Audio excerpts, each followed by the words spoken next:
Hello, Professor Cherry. This is Andrew Brophy, or Sergeant Brophy. I'm with the Albany Recruiting Battalion in the operations section, and I chose my organization to do my field research project. The reason I chose my organization is due to the fact of the communication that we have between our higher-ups and our subordinate units, the companies all the way down to the recruiting stations and the recruiter, and that's all derived at our level.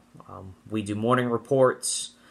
We send those to our brigade, and brigade sends those to USAREC. We track daily enlistments, we track monthly enlistments, and we do that with our morning reports and our evening reports. We also handle any type of waivers, somebody looking to try to process but isn't otherwise qualified at the time. And we put a lot of fires out in our section, along with the taskings that are required on a daily basis by our operations officer. And the interaction that we have is a great example of organizational communication, which I'll get into in a minute. Overall, the perspective of why I chose to use organizational communication is important because it's a two-way street, and our organization can't be successful if there is not communication being coming from the bottom up as opposed to the top down. That's not going to work. That style, classic communication, is not going to work at all.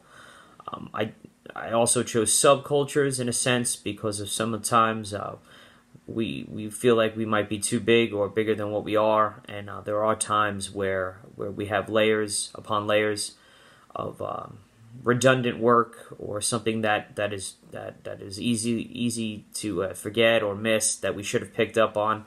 And that subculture, I think, has derived some of those issues.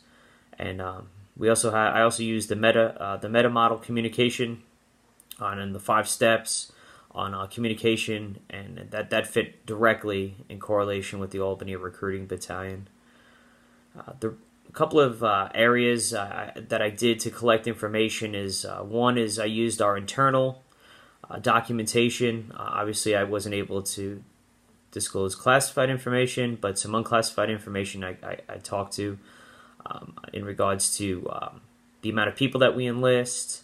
I gave a rough estimate on that. I talked about our evening reports, our morning reports, our documentation that we use as far as taskers to company commanders.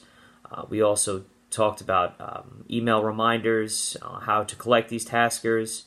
And then we also went down to the recruiter level, and we also talked about tactical segmentation in regards to using network communications to be successful in recruiting. Overall, the Albany Recruiting Battalion is successful as far as communicating to and from the field all the way up to the battalion commander. While doing observations, I did notice that the recruiters were a little concerned because they didn't get the whole story from the battalion commander. And this was addressed with the battalion commander specifically, because that was a great big concern of mine, is that his overall intent was not being reached at the lowest level. And I didn't want the station commanders, I wanted them to look, not just have horse blinders, but to look at the overall picture and try to grow and learn from that.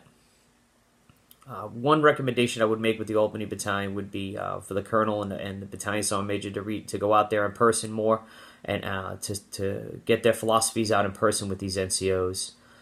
It was great having the opportunity to take this time to learn and utilize the organizational communication to be successful, not only with my career but with school. Thank you.